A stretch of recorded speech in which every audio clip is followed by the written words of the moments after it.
வணக்கத்துடன் pepper and salt news என்கின்ற இந்த வலையொலியில் உங்களை சந்திப்பதில் நான் மகிழ்ச்சி அடைகின்றேன்.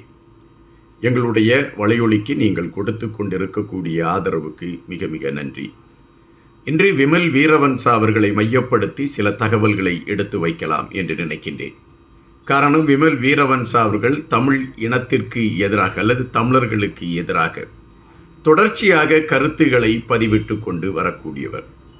எந்த சூழலிலும் தமிழர்களுக்கு பாதிப்பு ஏற்படுகின்ற ஒவ்வொரு சூழலிலும் தமிழர்கள் மீதே அந்த பழிச்சொல்லை கொண்டு செல்லக்கூடிய ஒரு நகர்வுகளை எடுத்துக்கொண்டு விமல் வீரவன்சா அவர்கள் பயணித்து கொண்டு இருப்பதை நாம் பார்க்க முடிகின்றது. தற்பொழுது விமல் வீரவன்சா மீது கடுமையான கண்டனங்களை பலர் எடுத்து வைக்கக்கூடிய சூழலை நாம் பார்க்கின்றோம்.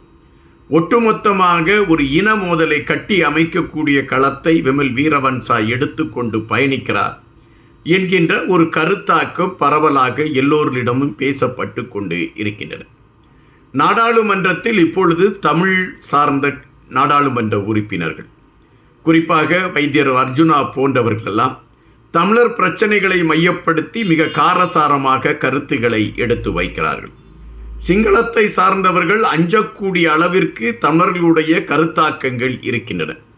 செம்மணியில் கண்டுபிடிக்கப்பட்டிருக்கக்கூடிய மனித உடல்கள் தமிழர்களுடைய உடல்கள் என்கின்றது ஊர்ஜிதம் படுத்தப்பட்டு கொண்டிருக்கக்கூடிய அதே வேளையில் சிங்கள இளைஞர்கள் செம்மணியில் நடந்திருக்கக்கூடிய கொடூரத்திற்கு நியாயமான தீர்வு வரவேண்டும் என்கின்ற கருத்துக்களை அவர்கள் சமூக வலைதளங்களில் பதிவிட ஆரம்பித்திருக்கின்றார்கள். ஒரு இனத்தின் சிறு குழந்தைகளை கூட விட்டு வைக்காத ஆட்சியாளர்களும் அரசாங்கமும் ஒரு காட்டுமிராண்டித்தனத்தை கட்டவிழ்த்து விட்டிருக்கிறார்கள் என்பதுதானே நிஜம் என்கின்ற கருத்துக்களை சிங்கள இளைஞர்கள் பதிவு செய்ய ஆரம்பித்திருக்கின்றார்கள். எனவே தமிழர்களுக்கு நடந்த கொடூரத்தை எதிர்த்து தட்டி கேட்பதற்கு இப்பொழுது சிங்கள இளைஞர்கள் ஒன்று சேர்ந்திருக்கிறார்கள், அதற்கு முன் வருகிறார்கள் என்கின்ற விடயங்கள் விமல் வீரவன்சா போன்றவர்களுக்கு தலையில் கிறுக்கு பிடிக்க வைத்திருக்கும் என்பதுதான் நிஜம். எனவே எதையாவது பேச வேண்டும் என்கின்ற களத்திலே அவர்கள் தொடர்ச்சியாக இதுபோன்ற கருத்துக்களை பதிவிட்டு கொண்டிருக்கின்றார்கள். தற்பொழுது அவர்கள் இந்தியா மீதும் ஒரு காழ்ப்புணர்ச்சி வார்த்தைகளை பதிவிட ஆரம்பித்திருக்கின்றார்கள். இந்தியாவில் இருந்து இலங்கையில் பல பிரதமர்கள் ஒப்பந்தங்களை முன்னிலைப்படுத்திய பல பேச்சுவார்த்தைகளை நடத்தி இருக்கின்றார்கள்.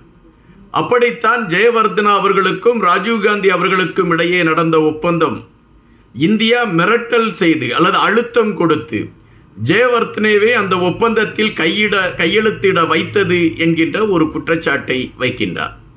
ஆனால் அந்த சூழலில் வேறு விதமான கதைகள் பேசப்பட்டது என்பதுதான் நிஜம். அதன் பின்பு 2008ஆம் ஆண்டு மன்மோகன் சிங் அவர்கள் ஒரு ஒப்பந்தத்தை மஹிந்த ராஜபக்சேயோடு போடுகின்ற பொழுது ராஜபக்சே அவர்களுக்கு பெரிய அழுத்தத்தை கொடுத்தார் என்றும் அந்த நேரத்தில் சிவில் அமைப்புகளும் சிங்களத்தை சார்ந்தவர்களும் போராட்டம் நடத்தியதின் விளைவாக அந்த ஒப்பந்தத்தில் மஹிந்த ராஜபக்சே கையெழுத்திடாம மறுத்துவிட்டார் என்கின்ற செய்தியும் எடுத்து வைக்கின்றார்.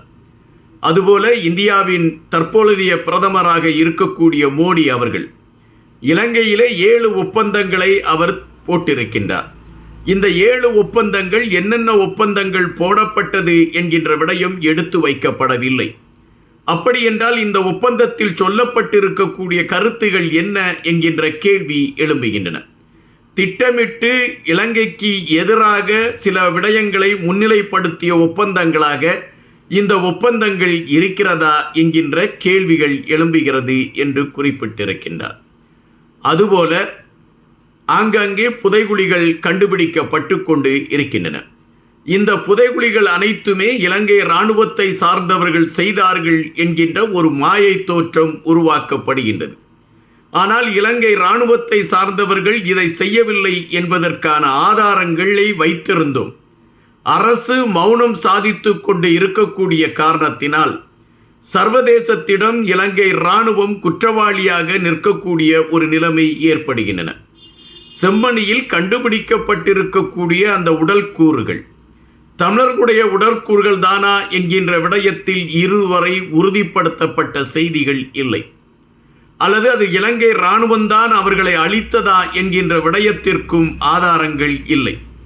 ஆனால் ஒட்டுமொத்தமாக இலங்கைக்கு எதிரான அழுத்தங்கள் உருவாகக்கூடிய ஒரு சூழலை, செம்மணியை மையப்படுத்தி எடுக்கக்கூடிய நகர்வுகளை அரசு வேடிக்கை பார்த்து கொண்டு இருக்கின்றது. எனவே அரசு செம்மணியில் நடந்திருக்கக்கூடிய அந்த இழப்பீடுகள் இராணுவத்தினால் நடத்தப்பட்டதா அல்லது இயக்கத்தால் நடத்தப்பட்டதா என்கின்ற விடயத்தை மையப்படுத்திய கோணத்தில் பார்க்க வேண்டும் என்கின்ற கருத்துக்களை எடுத்து வைத்திருக்கின்றார். ஆனால் செம்மணியில் இலங்கை இராணுவத்தினாலும் அப்பொழுது இலங்கை இராணுவத்தோடு ஒட்டுக்குழுக்களாக பயணித்தவர்களாலும் தான் இதுபோன்ற கொடூரங்கள் அரங்கேறியது என்கின்ற செய்திகள் வலுவடைந்து கொண்டு இருக்கின்றன.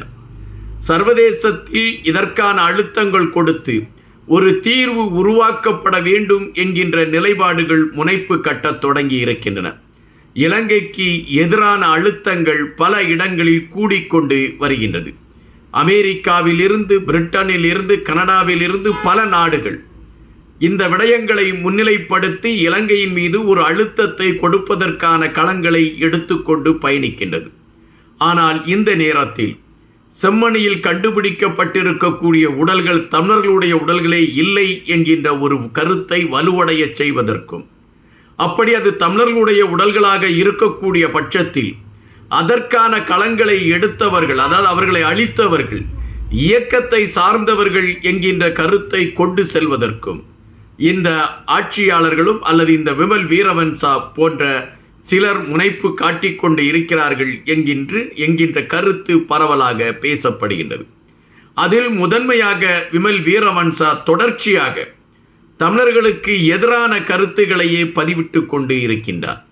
ஒட்டுமொத்தமாக தமிழர்களை அந்த மண்ணின் பூர்வக்குடிகளா என்கின்ற கேள்வியிலிருந்து அவர்களுக்கு நாங்கள் ஒரு வாழ்வுரிமையை கொடுத்திருக்கிறோம் என்ற ஒரு அடிப்படையில் அவருடைய கருத்துகள் பதிவாகி கொண்டு இருக்கிறது என்பதுதான் வருத்தமான பதிவாக இருக்கின்றது. தற்பொழுதுதான் தமிழ் கட்சிகளை சார்ந்த தலைவர்கள் விமல் வீரவன்சாவிற்கு கடுமையான எதிர்ப்புகளை பதிவிட ஆரம்பித்திருக்கின்றார்கள்.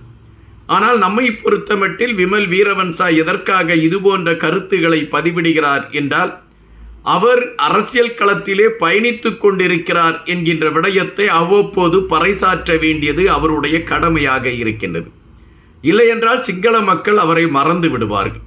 அதற்காக ஏதாவது ஒரு கதைகளை சொல்லி நானும் இருக்கிறேன் என்கின்ற அடிப்படையில் அந்த கருத்துகளுக்கு முன்னுரிமை கொடுத்து பேசுவது போல தன்னை முதன்மைப்படுத்துவதற்கான களத்தை அவர் எடுத்துக்கொண்டு இருக்கிறார் என்பதுதான் நிஜம். அதன் அடிப்படையில்தான் இந்த கூத்துகளும் அரங்கேறி இருக்கிறது என்பதைத்தான் நாம் இங்கு வைக்க வேண்டியதாக இருக்கின்றது. நன்றியுடன் இன்பா.